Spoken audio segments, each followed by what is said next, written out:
Merry Christmas, everybody. My name is Brian David Hitchin. Thank you for joining me. Hope you've had a great year. This was quite the year for me. I've never been more productive in 2019 than I have in my entire life. So it's been exciting. It's been a great journey so far, and I think 2020 is going to be even better. But today, I wanted to give you sort of a tour of what I've been working on this year. Not necessarily finalized projects, but like I said, I've never been more productive. So typically, my entire life, I've doodled whenever the mood would strike. Um, I've always been able to draw since I was in kindergarten. I vividly remember other kindergartners asking me to draw stuff for them. So I've been drawing for a long time, but again, only when I felt like it. It was never anything that I studied intently, intensely, either one. I'm tired. um, but I didn't go to school for it until I was like 22. But anyways, the point is that most of my sketchbooks, I would start the first few pages, get disinterested, and never fill it. Whereas this year, finally this year, I've actually completely filled multiple sketchbooks, not just one, but multiple. So I wanted to go over with you what a typical sketchbook looks like for me, and some of the stuff that I've been working on. I won't show you every single page of all these sketchbooks. We would probably be here all day. I'm just going to show you the images that I can actually talk about. And I might skip a few pages that have to do with notes on my comic book. I don't want to, I'm not going to spoil anything for my comic book at this moment before the script is even finished. So, yeah, let's get into it.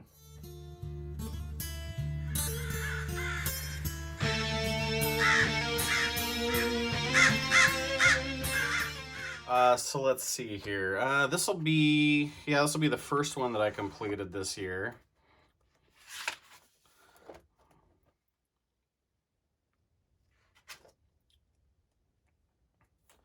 And I think it's important to show these because you'll see a lot of people show off their sketchbook, and it's filled with finished, complete renderings, very polished. And that's not what a sketchbook is. I'm not here to show you my finished art. I'm here to show you my process, what I think about, how I break things down, what I'm working on, how I conceptualize or ideation or whatever they call it. I think that's really important. So you'll see random doodles like this, just playing around, trying to think of poses and working on S-curves and gesture and stuff like that.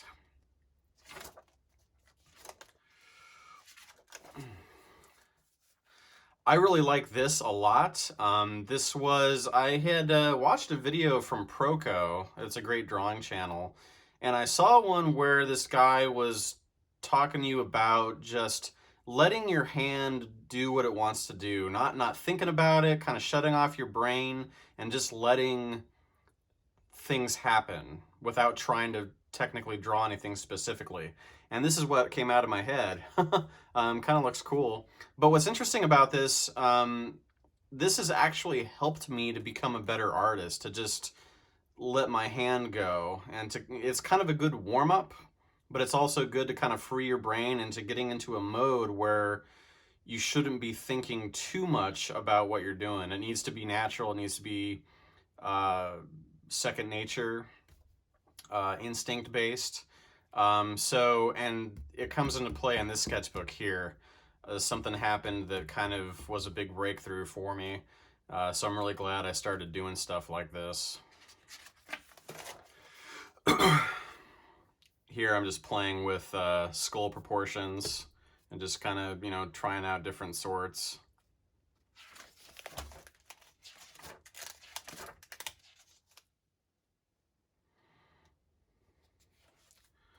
This was a good one. As you can see, the beginning of this sketchbook kind of started almost a year from now. But here I was trying to do a natural foreshortening, nothing too cartoony. So I was doing that coil method. I don't know if you can see necessarily, but you know, you do these coils. You start small and you get bigger and bigger as you go, and that kind of helps you to foreshorten more naturally. Sometimes, you know, it's a difficult thing to do, to foreshorten, because you're, you know, this isn't a camera. You're trying to convey, you know, 3D space on a 2D plane here.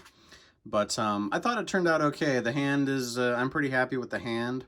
I don't know about the bicep area here. It's kind of fuzzy. Kind of disappears into the shoulder there. But I mean, I think it's okay.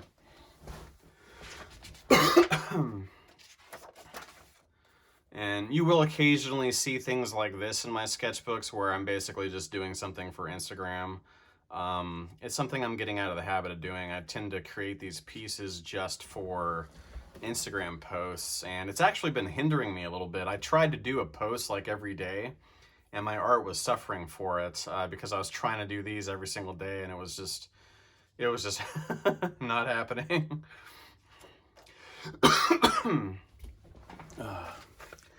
This was really interesting. You know, they say that having limitations is a good thing, and that is definitely the case here. I decided to only work with a small set of Faber-Castell pit markers, those brush pens, and there's only like 6 or 7 colors in this pack.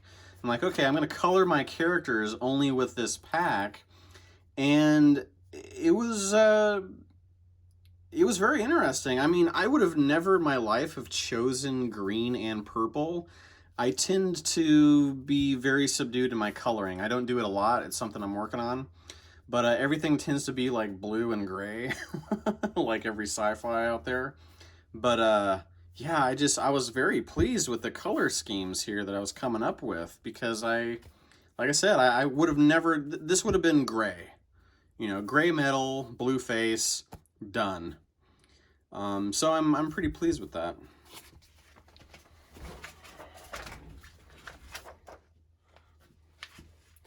Just testing out a new pen. I think it was a Pilot Parallel pen.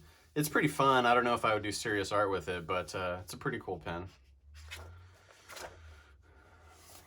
Here's a typical scene in a sketchbook of mine. It's very loose, but it's like you get an image in your head and you just have to put it down. This might not necessarily make it into my comic book, but I just had this image in my head of the sun cutting through the overcast sky, dead trees, and this sort of ancient altar made of stones, and my character walking towards it. I don't know. It's not necessarily the most unique thing in the world, but I had the image in my head and I just had to get it down.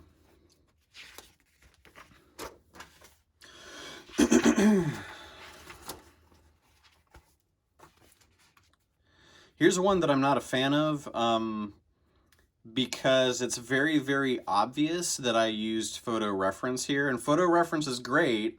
You should be using it. I'm trying to get in the habit of doing it. I had way too many peers in school say, wow, you didn't even look at anything when you drew that?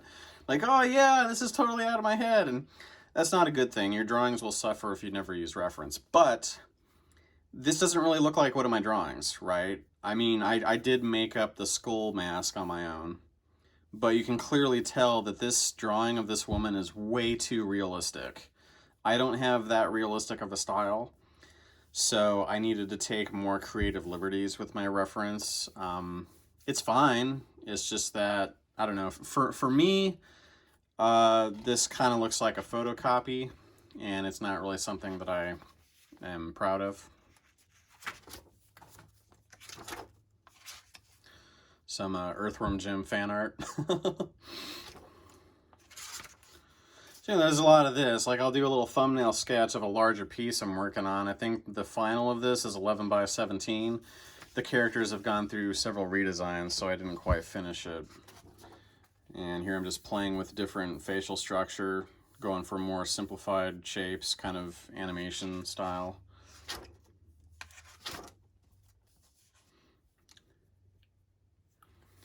And here I was just playing with Copic markers. Never really used the grays before. I've had a set for like 10 years. I finally decided to use it. This was upside down in the sketchbook though, but For some reason, this had more likes than any of my other drawings at the time. I don't know why.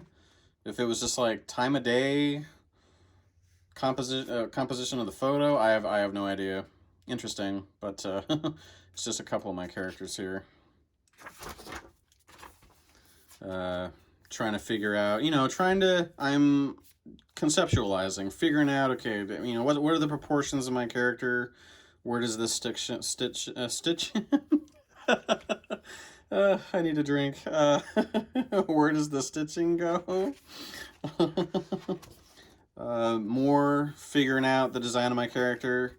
I have decided he's no longer going to be able to shoot energy out of his hands. That's just been done to death. Everybody throws energy balls these days, so. And then trying to get a sense of what he would look like as a finished product. He's still changing, but I definitely liked this this idea with the lightning behind him. It was kind of fun. More designing, had this head, and then decided, I want to play around. There's so many demon designs out there. And I came up with this idea, not quite made out of rock, but maybe like an energy volcano head. And very unconventional eyes. These blue slits here are the eyes of the demon, and I think I'm probably not going to include the mouth, actually. Not a fan of that. But this is what a sketchbook should look like. You're just testing out ideas, testing out line technique.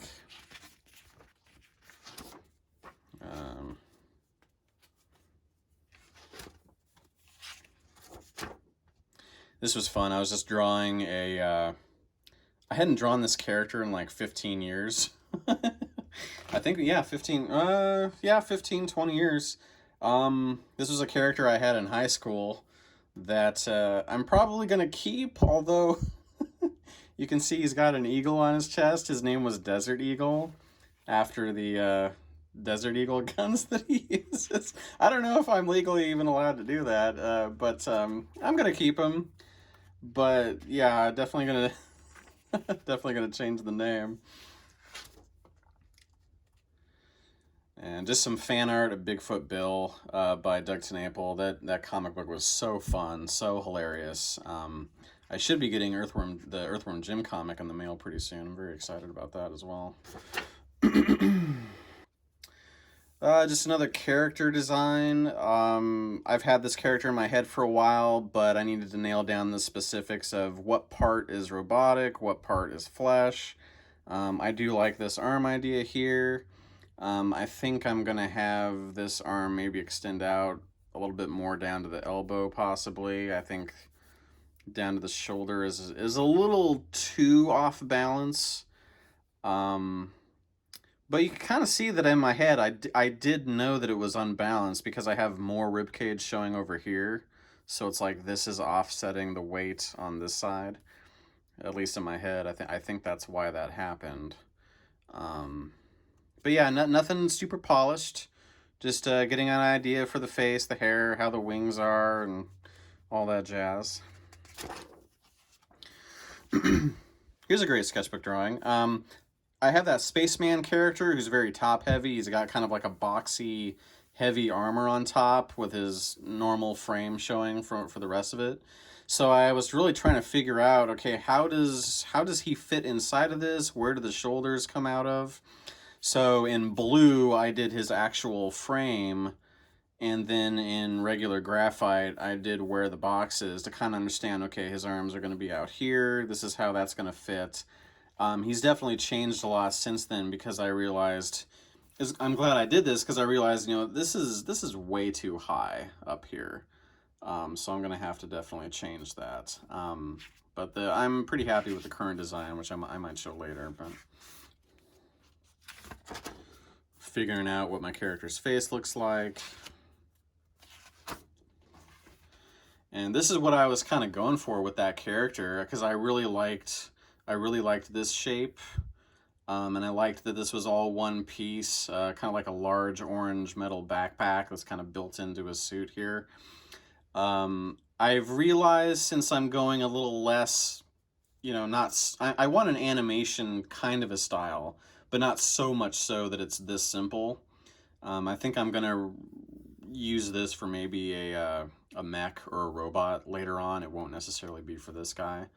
But I mean, it's good. It's good to get these down because you might use these ideas for other things. It might not turn out, the way that you intended, but you have something to fall back on when you're looking for design ideas. And here I was just playing around with splattering white ink on a background for stars. Never really done that before, so that was kind of fun.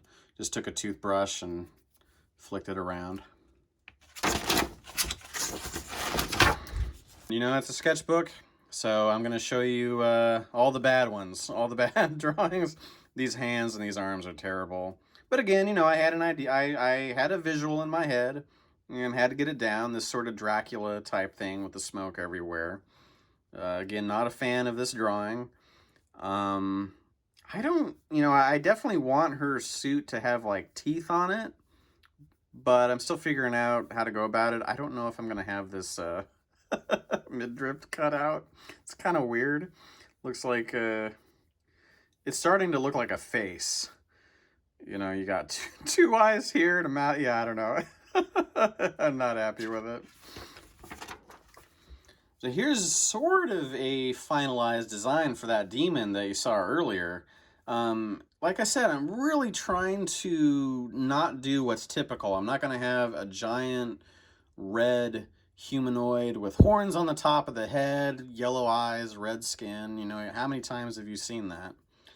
So I'm like, okay, he has a shoulder cannon sort of thing, but it's made out of bone, and one of them broke off, and he's missing an arm, and he floats. He doesn't even have legs or anything like that. It's still a work in progress, but I like where it's going.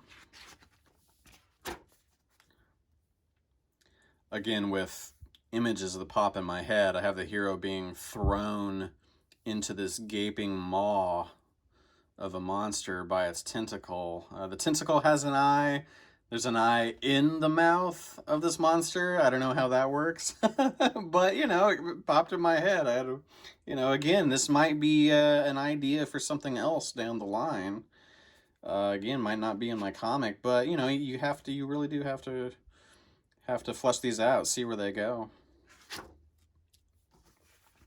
Another conceptual design. A lot of this stuff I probably won't use, but this might apply somewhere else on some other character or vehicle or something like that.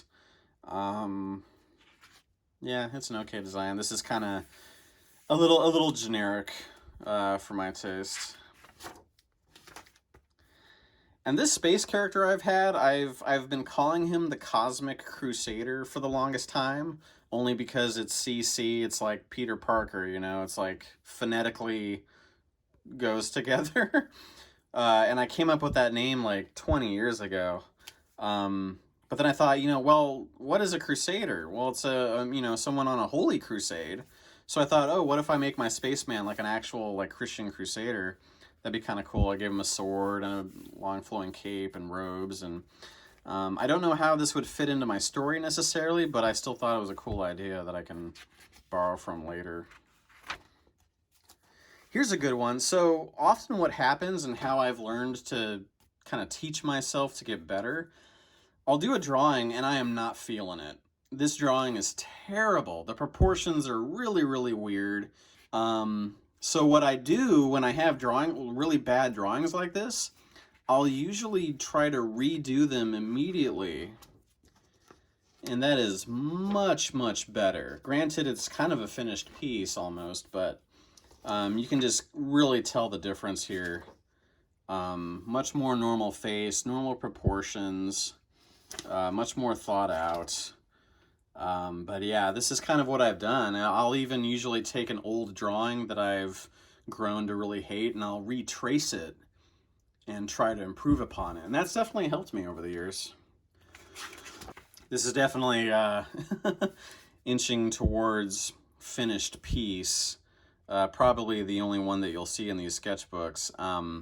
But I just couldn't help myself. I really liked this idea I had in my head of my character here in like a Louisiana swamp, and I got really in there too. I got really tiny details. It's just, you know, sometimes you can't help yourself. You get so into an image that you just have to keep going. So I'm really happy with this one. And I had to draw the Shadow, one of my favorite characters. I haven't really been doing fan art. You know, they say to do fan art to get more noticed, and I don't know. The popular stuff I just don't care about. I don't know. I don't care about it anymore. So I've been drawing like older pulp characters, Phantom, Doc Savage, Shadow, obviously, stuff like that.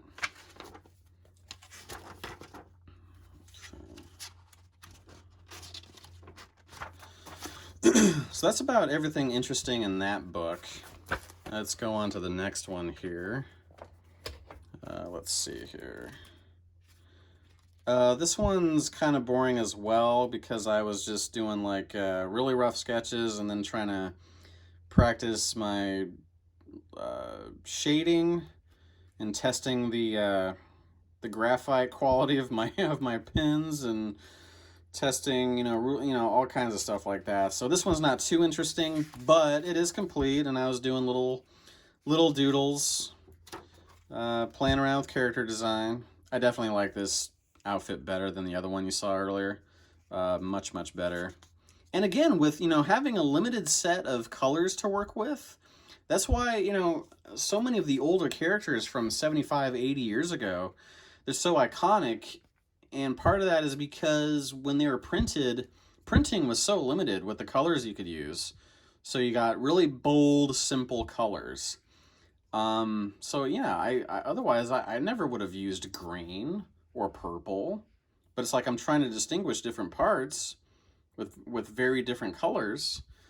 So yeah, I think this trying to impose limitations on yourself is a really good thing. This I'm kind of going to throw away design-wise. Again, with the Crusader motif, I did like this sort of gold-crested cross on his chest, but again, I was playing with colors too much, and this just looks like a watermelon to me. Like he's poking his head through a watermelon. And the shoulder design is really bad too. It's kind of coming out of nowhere. It doesn't really look attached. But, you know, that was fun. This one is really great because I, again, really liked the imagery, so I finished it. But I actually did a video a while back on taking this image and doing another version of it on a much larger 11 by 17. So you can see my process of doing that and how I was able to kind of scale this up by eye. I did just recently buy this tool afterwards. This definitely helps you with scaling up. You know, you measure the small end with that end, and then that'll say, hey, it's that size if you want to enlarge it. But this was by eye, so I definitely encourage you to check it out. It's pretty cool. I had a lot of fun with it. And then just trying to come up with a mech design, less ambiguous shapes, and really trying to. This is a little too cartoony. He's like literally like leaning over, really thin, curved legs. It's a little on the silly side, at least for what I'm doing. So that's the best stuff in that one. Let's go on to this guy, which I have completed. More loose sketches. Copying a sample drawing I saw in a book, trying to get better with my lighting. Trying to learn how to blend my markers. The Faber-Castells I'm finding aren't that great at it. I've transitioned to the Prismacolor markers, and I'm having a much better time with those, blending them. Another image that popped in my head, I'm thinking Crusader. He's going on a holy quest to find a holy relic. I guess that's a grail. I don't know. These things, I'm not going to say what that is. That's tied to a major plot point in my comic. But this might actually make it in somehow. again, with trying to blend. You can see that, yeah, it's just, you got to test these out, because I want to color my comic book traditionally. I'm not going to use the computer. So I've really been trying to test out different materials, different marker types, colored pencils, all these things. So you'll see me playing around with that a lot.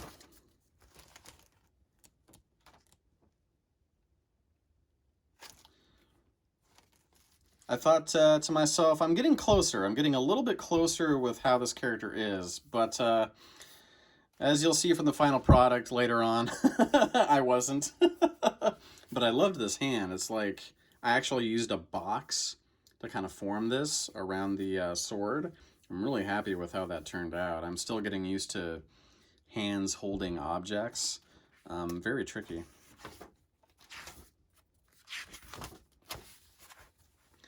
Another rough character design of my, I won't say. One of my characters in my comic. Face studies. More letting my mind wander. More of that. More of that. Playing with that Pilot parallel pen. I really like it. It's just that it's kind of unpredictable with how the ink comes out, which can be a good thing depending on the look you're going for, but I need something a little bit more precise.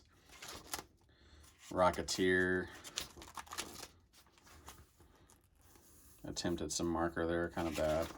Nice little graphite drawing of Solomon Kane, Robert E. Howard character. He's the guy that created Conan, if you didn't know. Really been digging this character. Really awesome stories. Tried my hand at a graphite wash. You have these water-soluble graphite pencils. The one I used was, I think it's called a Sketch and Wash by Generals. That was pretty fun, just adding water. It kind of washes out the graphite, so that's pretty cool. This design is a lot closer to what the final will be. I'm very happy with this shape. And just kind of the dynamic of this entire piece, actually. Yeah. This is an example of going over an older drawing that not an older drawing, but one that I wasn't too happy with. Granted, this probably got one of the most likes on my Instagram, and I think it's just because of the angle. It looks really dynamic. But I wasn't too happy with this area. Her face is like smashed into her chest. What's interesting though is when I went to go redo it, it kind of tells a different story, doesn't it? You know, this one says, I'm afraid to look at what I'm doing. I'm inexperienced. I don't want to do what I'm doing, possibly. This one says, I do this all the time, and I'm prepared to take you down, kind of a look. So positioning is everything. Positioning will tell you a completely different story.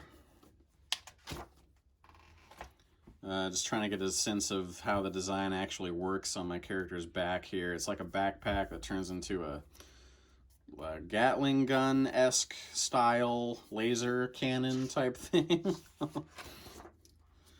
More trying to rough out what one of my characters looks like. It looks like I might be sticking with this 3 whatever laser type things on his forearm. Not sure yet. And a lot of this stuff I am skipping because I put it on my Instagram. They're finished pieces, so I'm just trying to show you my thought process. What I've been learning is this is what I actually had in my head. This is what I was able to get down first. Now, as you can see, this is not that great. And it's because I started with the structure of the head, and I wasn't getting the expression that I wanted and the angle that I wanted because I was trying to construct this properly. What I did here was I just started with the eye because this was the most important thing to me, to get that expression here in the eye. So I started with the eye and then I built everything around it. And I think, for someone like me that is not into the technical stuff, that's how I'm going to approach most of this stuff. When I have an image of my head of what I want it to look like, and it's one specific spot that is really important, I'm going to start on that and then work around it. And I think I'm going to get more effective results that way. Okay.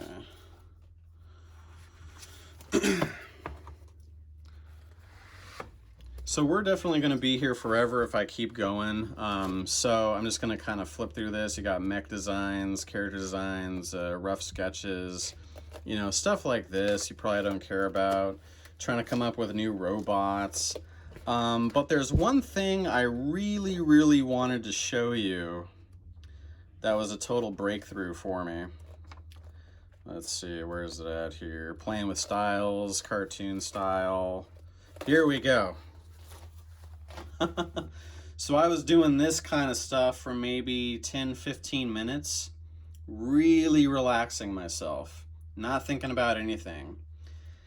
And then out of freaking nowhere, without even thinking about it, this happened. A single stroke, a near perfect egg shape.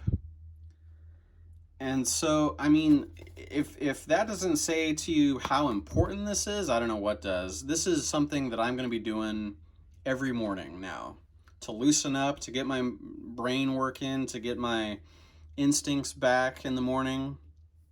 I'm just going to be doing stuff like this on, you know, cheap newsprint, you know, nothing fancy, just to get this stuff out.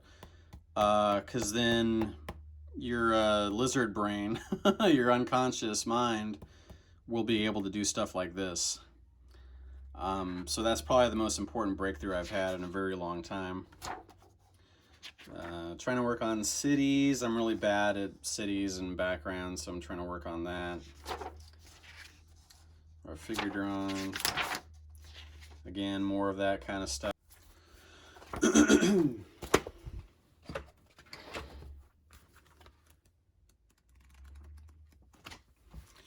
So this sketchbook, I'll finish with this. There's nothing too exciting in here. It's more like just doodles and practicing my lines. And I use this bigger, more higher quality sketchbook for testing like some of my markers and my colored pencils here. So I won't bother you with that. This one, however, is kind of an example of stuff I've been doing on Instagram. Not necessarily that. But, you know, character shots, full color. Like I said, I really need to practice with color here. Not too happy with that drawing. I don't know what it is. I think my perspective is off or something, and that the colored pencil kind of washed out the detail in the forms there. So, but yeah, another one of my characters here, playing with a more cartoony, more angular. This was really fun. This was a BattleTech, a BattleTech sketch I did. I've been getting into that game.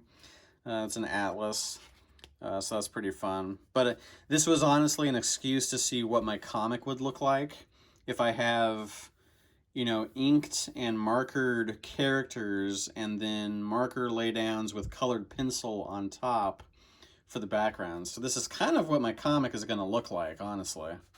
Very bright, very saturated. And very old school animation style.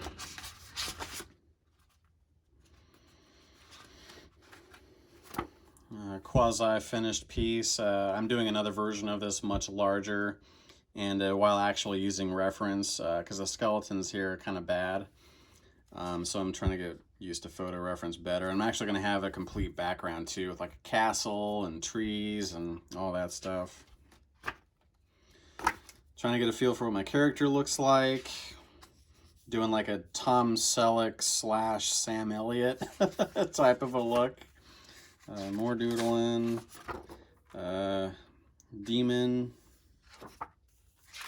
I bled through the page on that, so that was just like a voodoo lady I was working on, and there's a close-up of her face. She's got like a little skull in her eye.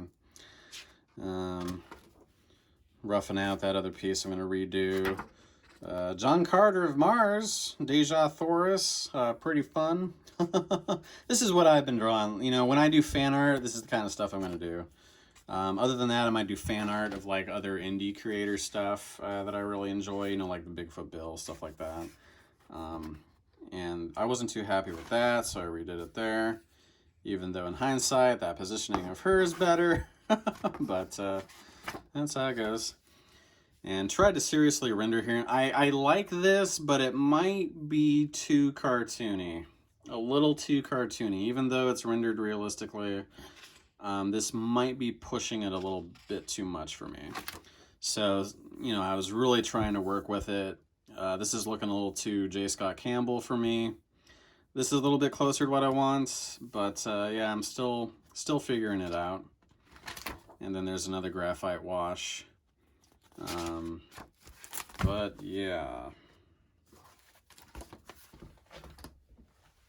Alrighty, folks, well, that's about it for the sketchbooks.